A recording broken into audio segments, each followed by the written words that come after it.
Daniels folded his arms, his lips curling into a smirk. Bookstore? Ha!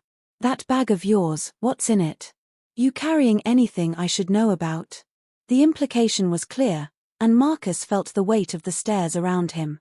He could already feel the itch of prejudice behind the officer's words, but instead of anger or frustration, something else flickered in Marcus's eyes, quiet confidence.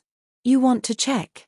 Marcus asked, his voice steady, almost challenging. Daniels straightened his posture, clearly not expecting that response. I'll be the one asking questions, he snapped. A beat of silence passed as the officer's hand hovered near his utility belt. The crowd began to grow subtly thicker as more people stopped, phones discreetly emerging from pockets. Marcus shifted his weight slightly, still relaxed, but something about his presence made Daniels hesitate. That's when Marcus spoke again, his tone as calm as before. All right, officer. Let's do this the right way. The growing crowd was starting to murmur, their curiosity piqued by the tension crackling in the air.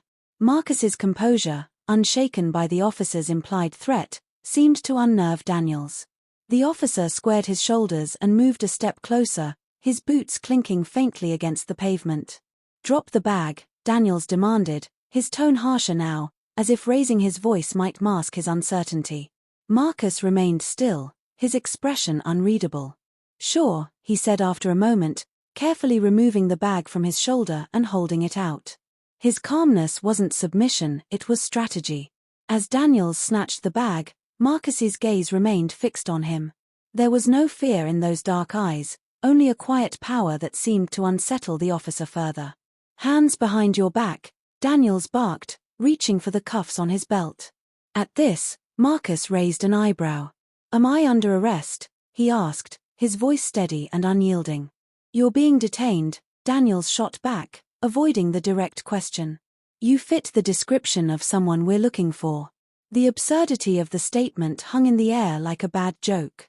A few people in the crowd exchanged incredulous looks, and a woman holding a phone muttered, "Here we go again." Marcus gave a slow nod, his lips curving into a faint, almost imperceptible smile. All right, Officer Daniels, let me help you out, he said, stepping closer but keeping his movements deliberate. Daniels stiffened, his hand hovering near his holstered weapon. Stay right there.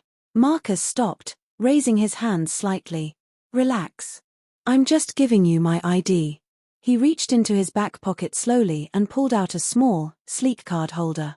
From it, he extracted his military ID and handed it over. Daniels hesitated, glancing down at the card. His smirk faltered for the briefest moment as his eyes scanned the name, the rank, and the words United States Navy SEAL etched onto the ID. You still think I fit the description? Marcus asked, his voice as calm as ever but now edged with subtle amusement. The crowd, sensing the shift, leaned in closer. Phones were now openly recording, and the air buzzed with anticipation. Daniels, clearly flustered, clenched his jaw and tossed the ID back to Marcus. This doesn't mean you're above suspicion, he muttered. Stay put while I check your bag. Marcus crossed his arms, a small smile playing on his lips. He didn't say a word, but the look in his eyes said enough. Go ahead and try to dig yourself out of this hole. As Daniels unzipped the bag and began rummaging through its contents, Marcus took a small step back, his calm demeanor now laced with a quiet confidence that felt almost theatrical. Make sure to show everyone what you find, Marcus said, gesturing toward the growing audience. Inside, the contents of Marcus's bag were tidy, as though arranged with military precision. A neatly folded book, a stainless steel water bottle, and a sleek black laptop sat side by side. Daniels hesitated for a moment, his fingers grazing the book before pulling it out. What's this? Daniels demanded, holding up the book as though it were contraband. The title Leadership Under Pressure, A SEAL's Guide to Resilience and Excellence was emblazoned across the front. The irony was lost on Daniels but not on the murmuring crowd. Marcus's calm expression didn't waver. That's a book I wrote, he said evenly, the faintest trace of amusement coloring his words. Daniels blinked, momentarily thrown off. You wrote this, he repeated, as though the idea were impossible. That's what I said, Marcus replied, tilting his head slightly. You want me to autograph it for you, Or are you just planning to keep rummaging through my things? A ripple of laughter ran through the crowd, and Daniels's face flushed red.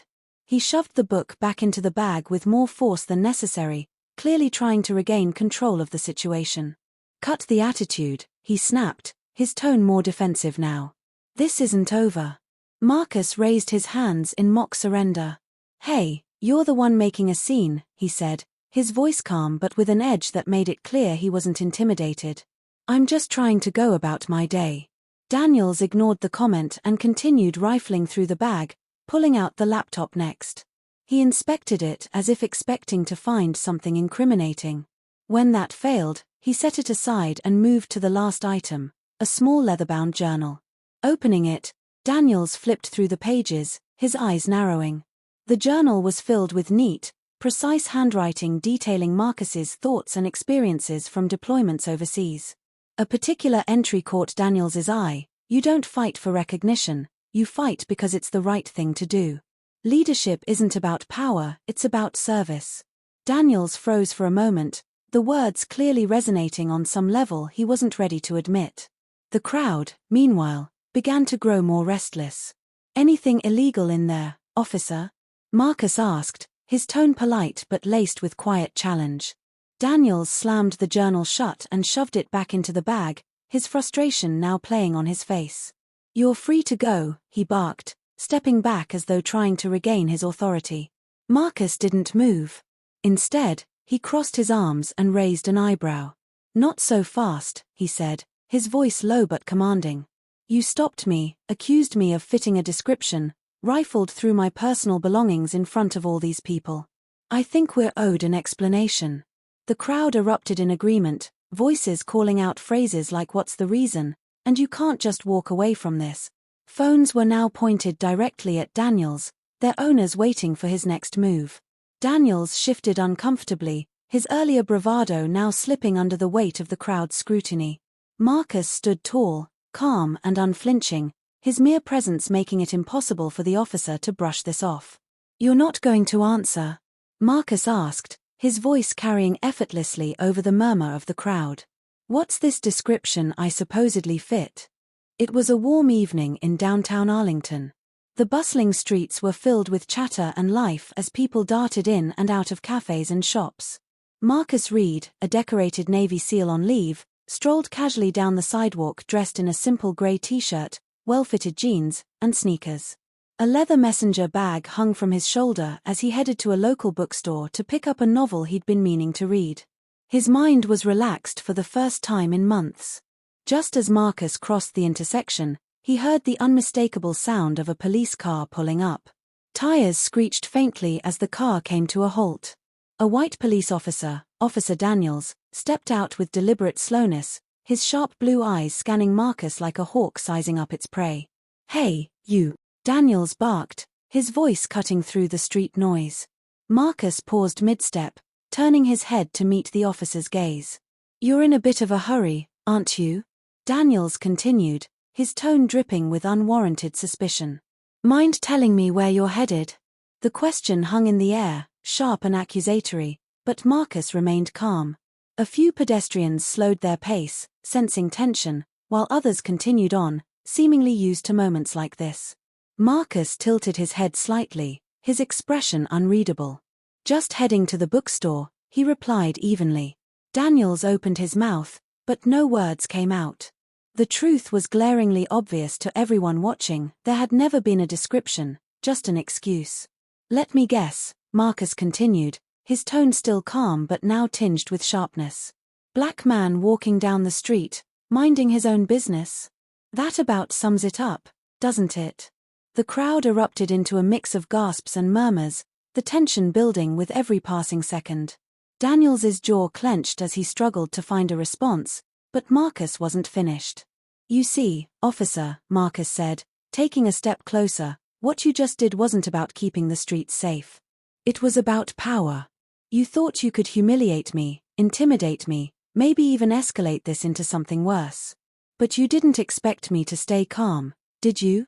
Daniels's face flushed red, but he remained silent. You didn't expect me to be a Navy SEAL, Marcus continued, his voice steady but piercing. You didn't expect me to have the discipline to stay level-headed or the experience to see through your game. The crowd was hanging on every word, some cheering softly, others nodding in agreement.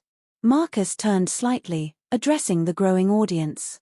This isn't just about me, he said, his voice carrying a quiet authority. It's about the countless times this happens to people who don't have a camera watching, who don't have the training or the platform to push back. This isn't justice, it's harassment, and it needs to stop. The crowd responded with applause, their voices rising in support.